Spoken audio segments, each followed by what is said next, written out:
It's Calvin that's late this time. Very late this time. Very, very late this time. This time, very late this time.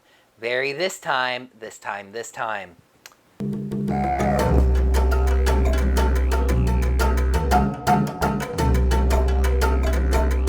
Hello there, heroes. I'm the Orange Ranger, and welcome to another Power Rangers Super Ninja Steel episode review. We stand on the precipice, my dear heroes, just 1 week away from the finale of the 2-year journey with these Ninja Rangers that fear no danger, Christmas notwithstanding. However, before the swan song, the fat lady must warm up, or something like that. Before a finale pays things off, the episode before that has to set things up. Well, at least the episode before that, but I'll get into that later. Let's take a look at the 19th episode of Super Ninja Steel, Doom Signal. The episode begins with a 1-minute last time on Power Rangers, which is a little weird considering that last week wasn't exactly a cliffhanger. I'll grant you that not everything was totally resolved, but at the very least it was settled. Anyway, we start off on a platform somewhere up in the sky. Whatever. Mick has finished work on the broadcast network of satellites and says now they just need to charge. Odius teleports in and Madonna tells her that it'll just be a couple of hours. Brax then teleports in, crowded room, and begs Odius for one more chance to take care of the Power Rangers. It would have been nice if this was some kind of revenge for Tynamon, but basically he just wants another chance to fight. She tells him, however, that that's not even going to be necessary. The Rangers are going to be captured by her mind control signal, just like everyone else. So while I will say that this episode doesn't exactly pay this off, it may be set up for next time, I got the impression early on that Mick may not be 100% under Odious' mind control. For one, they go way out of their way to establish that he is under Odious' control, which is usually setting up for an aha gotcha moment. And for two, he actually asks Odious a question. He's not just a mindless slave. He asks Odious why humans would bother watching a monster television show. Because humans totally don't watch TV shows about monsters like Pokemon or movies like Godzilla.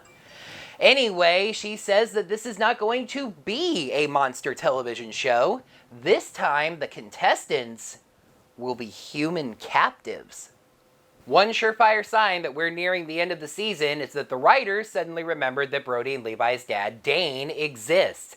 He drops the boys off at school, whereas it seems like Brody usually drives to school, but anyway, and notices a long line of students going into the school. He asks the boys what's going on, and Brody says there's auditions for a new TV show being held at the school today, and Levi mentions that Haley is auditioning.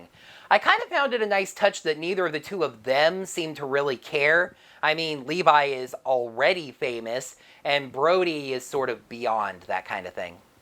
The two of them skirt around the line, hey, no cuts, and get to Haley asking if they've missed anything. They haven't, she's up next. It's Calvin that's late. Very late this time. He was supposed to help her rehearse the scene an hour ago and still hasn't shown up. Of course, this is the moment when Calvin shows up, saying that Nitro had engine trouble and he had to fix the truck right then and there before getting to the audition. She asked if he at least brought the props he asked her to bring. Why does he have her props? And he tells her that he left them right by the front door, and then left them right by the front door. Don't! Haley is really irritated, saying that Calvin could have just called a taxi and fixed the truck later, and she really needed his help. She then gets called up, so it's too late for him to double back and go get the props. But honestly, Haley kind of committed a faux pas here herself, performing a scene from Romeo and Juliet, which she acted in earlier in the year. This might be kind of a drama kid thing, but while some people probably thought this was a nice callback, It's just something that's too familiar in your mind. When you're auditioning, you need to do something fresh that you're just totally familiar with and is fresh in your mind now that you'll really impress upon. Besides, how many students in that drama club are going to perform their scene from Romeo and Juliet? The casting director is going to get a little tired of it. From the tiny bit of the scene that we actually get to see, I felt like Haley absolutely nailed it, though apparently later on in the episode we're going to learn that this wasn't the case. Anyway, the casting director was unimpressed, just telling her to move along. Next, unfortunately, is Victor and Monty, and if you are groaning hearing those words, trust me, it only gets worse. The two of them put on some kind of medical drama skit, I guess a little more fitting for TV, perhaps. However, it just turns into their unintentional comedy slapstick, especially when Monty falls from about 25 feet in the air and lands square on his back, surely requiring some real medical attention, if not for the fact that they are both human cartoon characters. The casting director gets up from his table, walks up to the two of them, and says the two of them are real clowns. Which is exactly what he's looking for. He tells everyone else to go home. He has found his two stooges and ushers them off for the Hollywood treatment. What happens next is really awkward. And what's funny about that is it's clearly intended to feel awkward, but the true awkwardness, is that a word? Comes from the bad writing. Haley is stunned, telling Calvin that she thought she did way better than the two of them. Calvin has to admit that their act was actually really funny. Of course, it clearly wasn't intended to be funny, so obviously that was a failure. She asks him if he thinks she did well, and he hesitates. Uh-oh. She tells him to be honest, and he says that he doesn't think that the scene was a good choice for a TV audition. I don't really understand why, seeing as Romeo and Juliet's been on TV plenty of times, and more importantly, that's not what she asked you, Calvin. But then he really puts the cherry on top of it all, saying that the scene might have been better if she'd had some props. I mean, first of all, I don't even get why a lack of props actually enhances the need for quality acting. But more to the point, this of course pisses Haley off since Calvin was supposed to bring the props. He tells her not to get mad, she asked him to be honest. About the performance, you idiot, she's mad because you're a forgetful moron. The Rangers break the tension by saying, hey, I'm hungry, let's go get some food, let's eat, huh? Let's go eat. Victor and Monty swarm around the casting director, asking when they get to know more about the show, how much they're getting paid, are they going to be filming out of town? Out of town? Why, yes, actually. Way out of town. The casting director reveals himself to be a monster, and the two of them are transported to the Warrior Dome. Cutting back just a touch, the Rangers had walked out of the school, apparently getting their lunch to go this time for some reason. Calvin tells Haley that he got her favorite, which oddly enough looks like an envelope full of paper for some reason. I had a feeling this was going to be another thing that was going to come back to bite him later, but it's not mentioned again. Preston mentions that his cousin, Zach, is having a birthday party. Where? In Angel Grove. As I'm sure you can imagine, that line got a bit of attention on social media, and as awesome as he is, Peter was happy to respond and fill in some of the gaps. First of all, the line was completely ad-libbed. You can even kind of tell it's not really structured into the scene. Preston kind of says it around Calvin handing out food. Second of all, you might find it a little odd that Preston has a cousin who is a black man in his 40s. Not impossible, but just a little weird. However, Peter said that this line was actually hinting more to Ludi Lynn's Zach from the 2017 movie. I mean, hey, that's just another Power Rangers dimension, right? Confronting the monster, the Rangers morph after Brody tosses out a one-liner that even he doesn't seem to be proud of.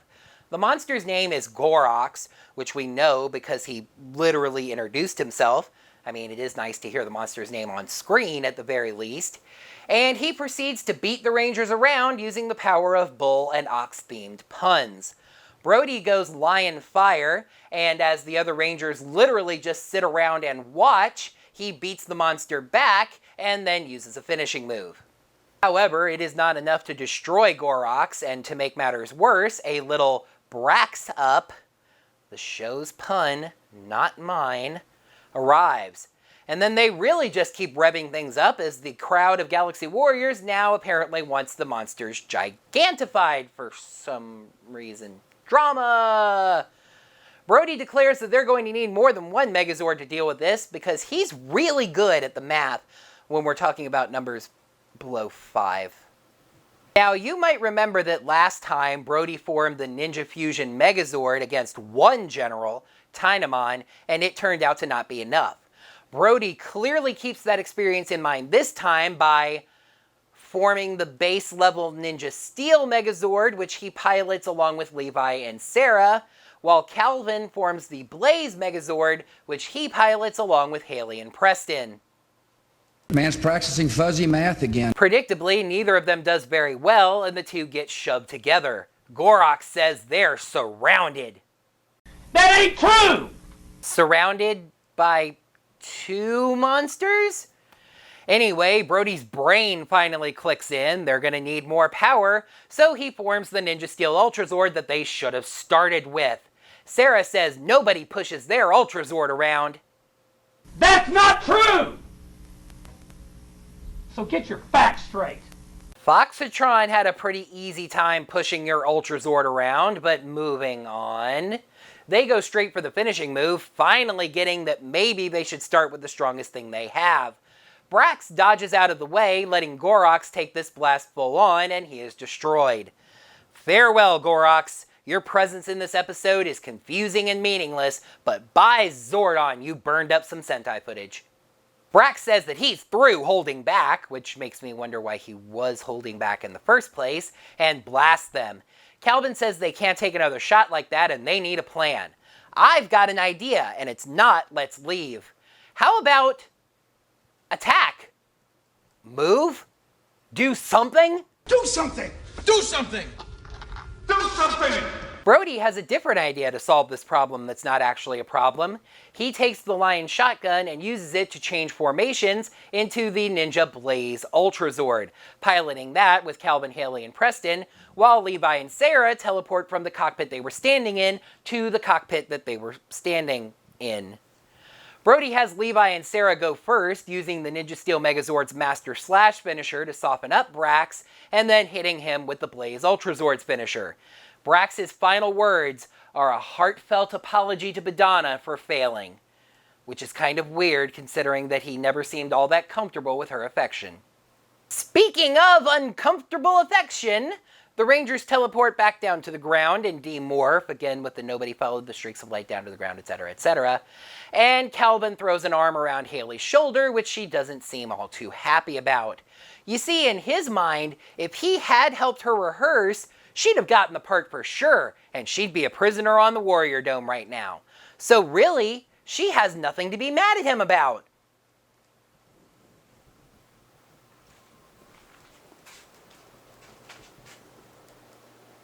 Really? 1, you may have forgotten this, Calvin, but your girlfriend is a Power Ranger. She would have morphed, fought back, called y'all for help, etc. 2... You're stupid. Calvin's pig-headed thinking is beyond obvious here, and the two of them start fighting again. Oddly enough, Calvin keeps going back to how she asked him to be honest about her performance. He never commented on her performance. He criticized her scene selection. The two of them reach an impasse. He won't shy away from being honest when he's asked to be, and she says that he's being insensitive and hurting her feelings. And that is when it happens. Yes, sadly, ladies and gentlemen, Calvin and Haley break up. They say that breaking up is hard to do. And then we get a slam cut change in the tone, and that doesn't even manage to actually work. On the Warrior Dome, the villains have forced Victor and Monty to dress up as literal clowns. The two of them refuse to perform at first, but a threat from the Basherbots makes them change their tune. They go out on stage and start hitting each other with inflatable hammers, which is exactly as funny as you'd expect it to be, so Cosmo decides to spice things up by dropping huge spiked metal balls at them, which the two scurry to avoid. The show, and by that I mean Super Ninja Steel, not Galaxy Warriors, acts like this is funny. They play slapstick music over this scene. All the humans that see this, and I'm getting to that in a second, laugh like this is funny, and the Galaxy Warriors audience eats it up. That was not funny. I was not laughing at Victor and Monty. I was concerned for them. This is a serious situation. Two mostly innocent civilians in real grave danger. The scene itself is fine in the context of the episode, but drop the slapstick music and have the humans watching not be laughing, but seriously concerned and scared. Anyway, the TV show signal broadcasts the mind control waves and people start getting taken over. Meanwhile, everybody but Calvin is walking through that one park that they seem to have. Sarah asks Haley if she's okay, and she bravely says that she's fine, before admitting that no, she's not fine. Sarah tells the guys that they'll catch up with them later, and the guys get the message and head off. I'm gonna say it every time. These writers are really good at writing relationship and romance drama. It's the one thing they seem to do well. The one time when the characters actually seem to have real depth, emotion, and good sense. Or so I thought. Heroes, lately I've been writing my reviews by watching through the episode, stopping after either the end of a scene or important things happen, and writing my thoughts and recaps on what happens. I think it gives these reviews a by-the-moment feel, where I'm not reacting to something that happened with knowledge of how it pays off later. This scene is a perfect example of that, because to put this in football terms, this scene had the ball first and goal on the opponent's 1-yard line and threw a 99-yard pick-six interception touchdown going the other direction. Haley starts pouring her heart out to Sarah over the whole thing, how she can't believe things with Calvin are over, and what a jerk he was about her performance. Sarah admits that is actually what she wanted to talk about, admitting that she felt like Haley's audition was maybe a little bit over the top. Haley asks if Calvin told her to say that, which would actually be a little bit vindictive, come to think of it, but she says that no, a few of the Rangers had actually been thinking that. Your words cause me curious mind pain. I can't. This show is written by aliens. I mean, that makes sense if you think about it, right? A large focus on space aliens and how their society and TV and entertainment work, but very little understanding of human beings and how they think and feel.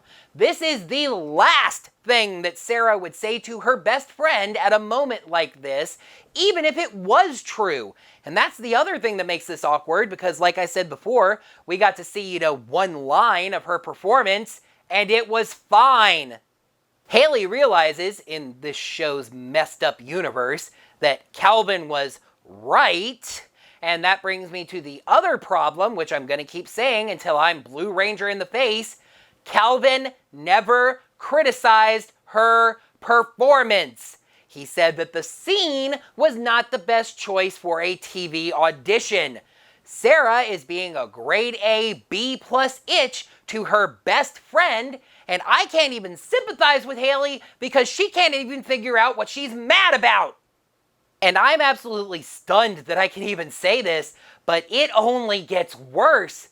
Haley points out that, hey, Calvin was an hour late and forgot her props. Sarah's response to this is, yeah, but he's been getting better about that, right? No! We've seen no indication of that. This has only come up one other time, and it sure doesn't seem to have improved to me. And once again, I can't give Haley any credit here because at the end of that episode, she said that his being late and forgetful were part of what she loved about him. I've got to use this again because I need a moment. I'm Batman. Alrighty, kiddos, who called the drumstick? This sparkling water is very cherry.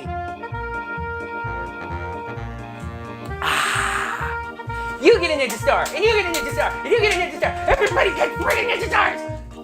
1, 2, 3. Try the ninjas. You know they don't even use real chicken anymore. It's a genetically modified animal. That's why they call it KFC instead of Kentucky Fried Chicken. And oh, wait. Spider game does whatever a spider game does. Does it swing from a web? No, it doesn't, because it's a video game. Look out! Here comes the spider game. To stop watching bad episode, spray directly into eyes. Well, here goes nothing. Look, everybody, now I'm well lit. How cool is that? I need a pen. Watch this. This stuff is literally great. Get in the ball. Right you. Get in the ball. Right you. You have to get in the ball. Right you. But you don't understand, Professor. The teacher handed out cosmos to the class. Singing, wait, this isn't even a real phone. Yahoo!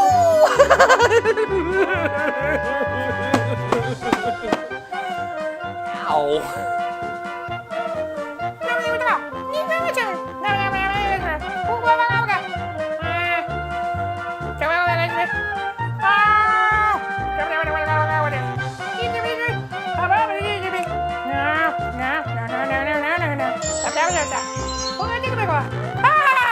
Ow!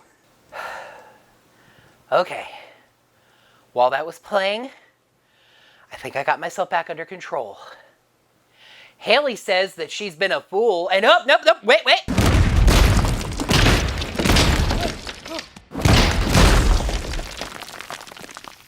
Okay. All right. She says that she hopes she hasn't ruined things between them. And she calls him to apologize. No.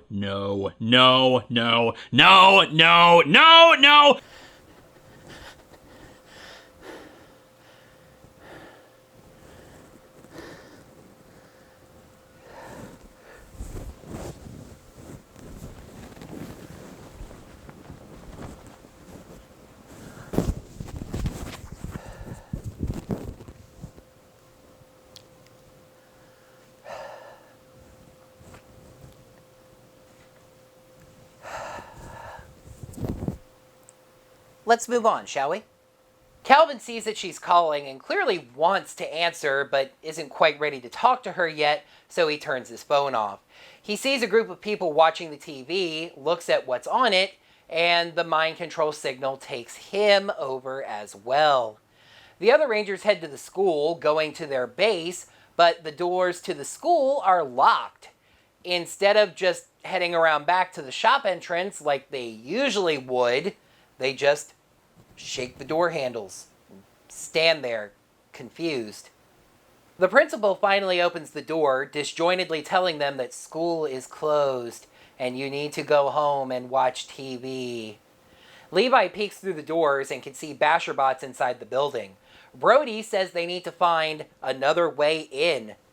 Geez, if only there was some other gate somewhere that you constantly enter this building through. Redbot calls the Rangers, explaining about the TV show and the mind control. And just after that, the Rangers see Mick teleport down to the school. 1 second later, Odius teleports down. Why was it 1 second later instead of at the same time? So the Rangers had a moment to be confused, of course. They see Mick bow to Odius and put the pieces together. Hiding, they see Badana open the door and march out a group of mind-controlled humans. We learn just what exactly Odius plans to do with the human race after she conquers Earth. Use them as an army to conquer the universe. As Badana says, they may be weak, but there are over 7.5 billion of them, so they make good cannon fodder if nothing else. Odius declares that Phase 1 of her plan is complete, time to move on to Phase 2, and the Rangers know they need to learn what Phase 2 is and put a stop to it. I'm going to be honest, this one took a lot more thought than usual. but I think I'm finally ready to throw stars. Episode 19, Doom Signal. Pros, more solid relationship drama, a chilling final plot from Odius. Cons, stilted writing in the relationship drama, 0 to 100 for Odius's final plan. This review was kind of short at first. It took me a long time to figure out what to say about it. I only came up with 2 pros and cons each. This episode just threw me for a loop. Doom Signal gets a 2, I guess, out of 5. As much as it might seem otherwise, I do respect the writers of this show and feel that they are talented. It's just that I don't think their talents are a good fit for this kind of show.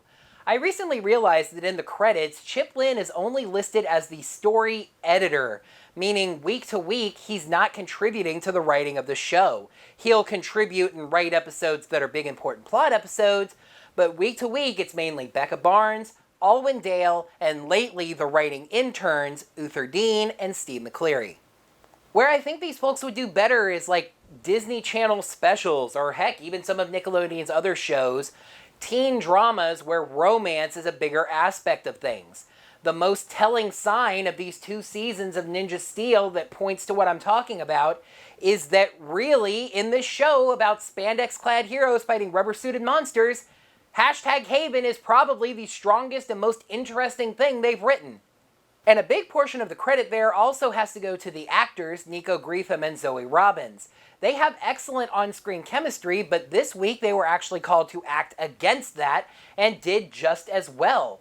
It's not perfect, and trust me, I'm getting to it, but the standout moment for this for me this week is when Calvin just throws an arm around Haley's shoulder, swaggeringly boasting about how his irresponsibility helped her avoid getting caught in a monster plot, and she kind of flinches and tenses up like it's not welcome this time. Just, it worked really well.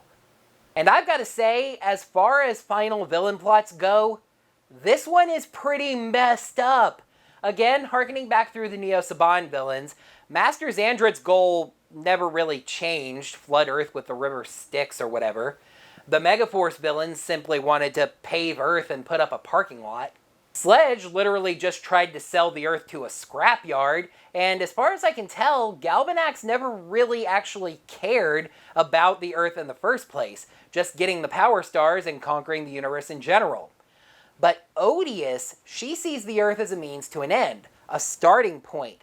Conquer the planet, brainwash the populace, and then use them as an army nearly 8 billion strong of cannon fodder to spread from there. It's chilling. It's smart. It makes sense. It's a great plan.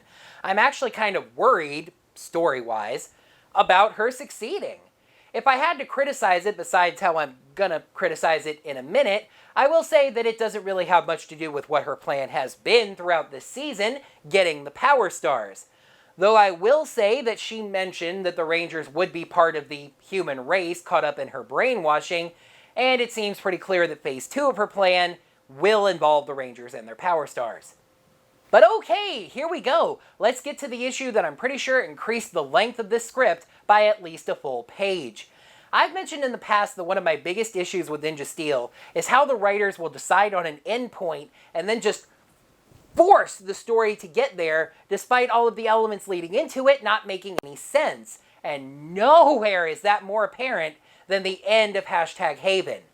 How many more times am I going to bring up this particular point? One more time.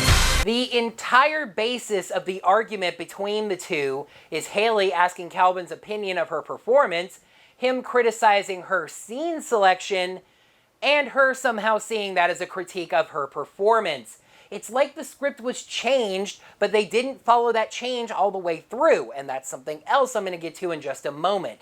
That becomes most apparent when Sarah says that the other Rangers didn't think she did all that great a job either, when Calvin never commented on how well she did. This was so easily fixed. Either have Calvin actually say that she overdid it just a little, or have her be upset that he doesn't like that she's a dramatic actress. This is what she likes. This is what she wants to do with her life. Doesn't he understand that? I mean, she could have also been upset that he thought the Two Stooges were actually funny, but I mean, apparently so did the rest of humanity, so what do I know? The episode just keeps pounding on this problem, as Calvin keeps insisting that Haley asked him to be honest, so he was honest. That would make sense if he had said one word about her performance quality either way. And that's not even the worst part, because we once again have a character breaking, well, character to serve the plot. I will apologize in advance if this is slightly strong language for my show, but heroes, Calvin was a jackass. An hour late without even calling his girlfriend, not being there to help her with something that was really important to her, not bringing the props that he had for some reason, and then saying that her scene could have used those props, the ones he forgot to bring, and then acting completely surprised when she got upset about that. Heroes, there's a term society uses for what Calvin just did. It's called gaslighting, and it's pretty screwed up. Then later, after the monster fight, he thinks he's gotten a get-out-of-jail-free card when it turns out the audition was a monster plot, and just can't believe that Haley's still mad at him.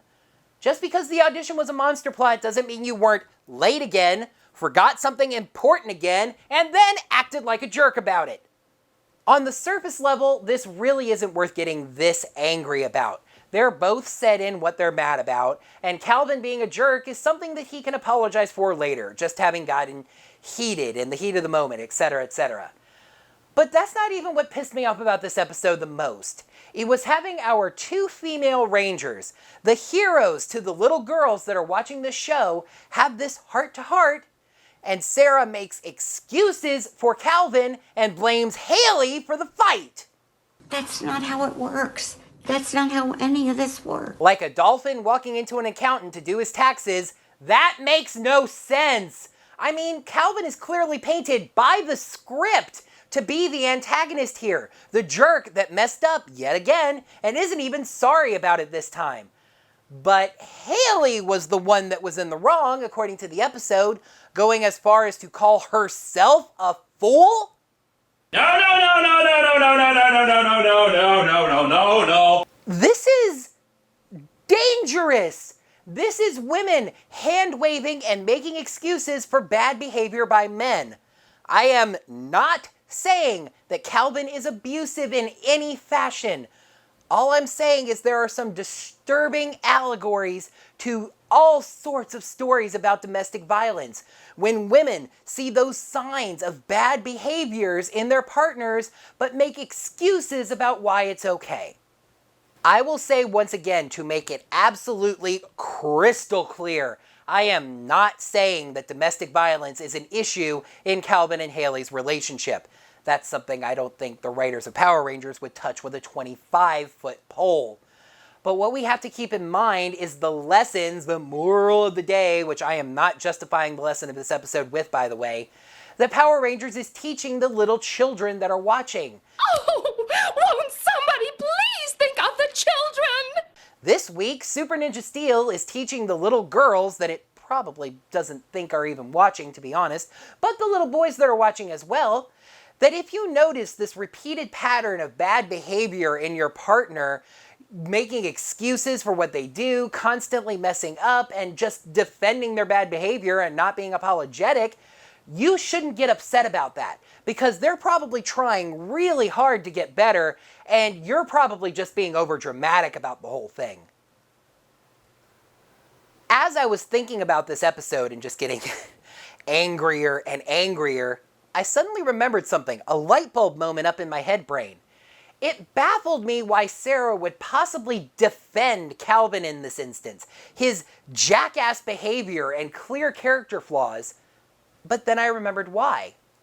She likes him. And I don't mean like, he's my friend too, and he's a good guy. I'm talking about romantically. It was recently revealed, as the cast started to hint that this breakup was coming on down the line, that the end of #Haven was going to give us #Calra for a few episodes. Yes, it turns out that Calvin and Sarah were going to go on a few dates before Calvin and Haley got back together. Christy Ann, Sarah's actress, said that she and Zoe, who I mentioned earlier, Haley's actress, went to Chip together in solidarity and vetoed this idea because it violates girl code or something. A best friend would never go after a bestie's ex so quickly.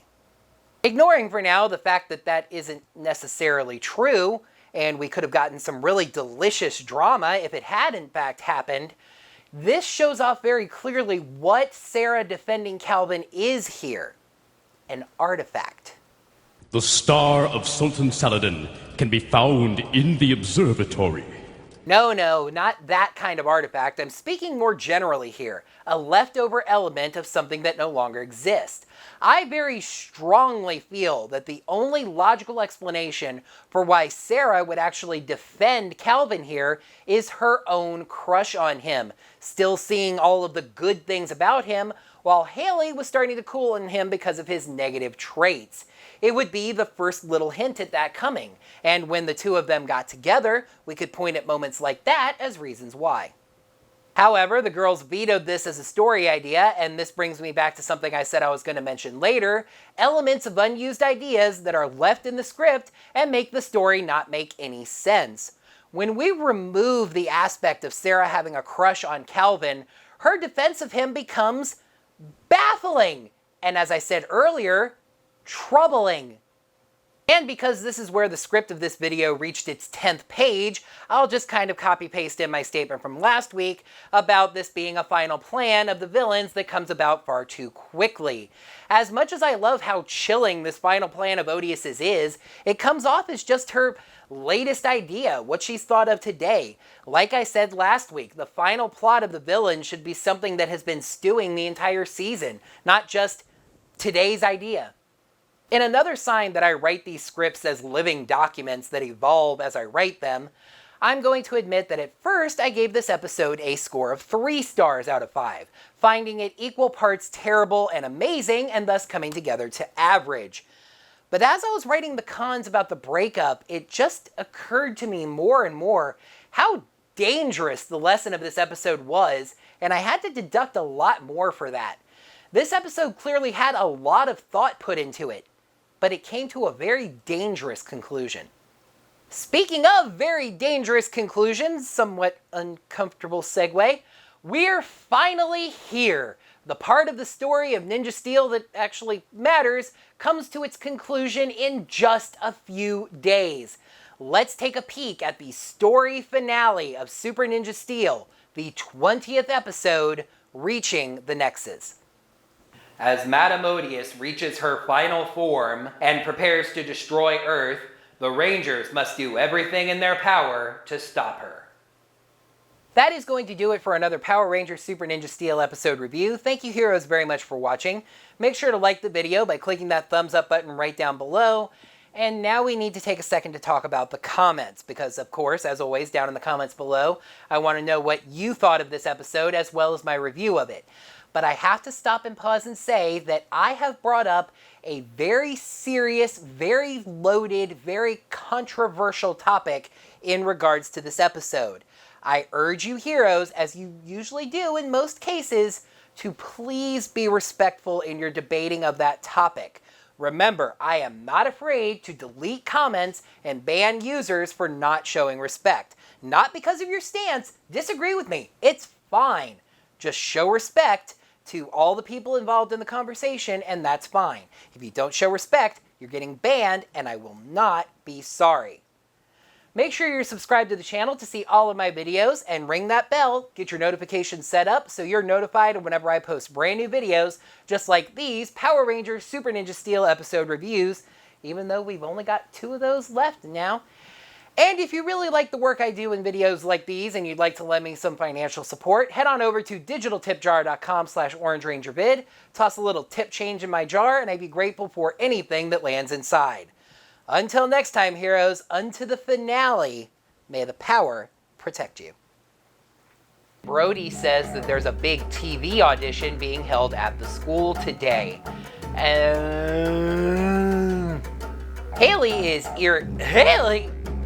Haley is irritated, saying Calvin could have just gotten a cab and fixed the truck later. But she kind of permit. You can even kind of tell because it's not really structured into the scene. Brody has them go first using the Ninja Steel Megazord's master farts where they were standing to where they were standing. Redbot calls the Rangers Redbot calls the Rangers, explaining about the TV show and the mind control. And as much as it doesn't seem otherwise, I recently realized that in the credits, start there, conquer that planet, brainwash the populace, and then that would work if he had been commenting on her performance whatsoever. This, not being there to help her was something that was really, not being there to help her, I think I said that right, but I felt like I didn't. I'm not bringing the props that she said, gosh darn it. And Calvin being a jerk is something he can apologize for later, just having gotten heated, this is what happens when you ad-lib. And I'm pretty sure I'm missing. Sarah and Calvin were going to date a couple of times before the two of them got back together. However, the girls vetoed this as a story idea, and this brings us back to the thing I said I was going to mention, elements of unused ideas. However, the girls vetoed this as a story idea, and this brings us back to something I said I was going to mention later, unused elements of farts.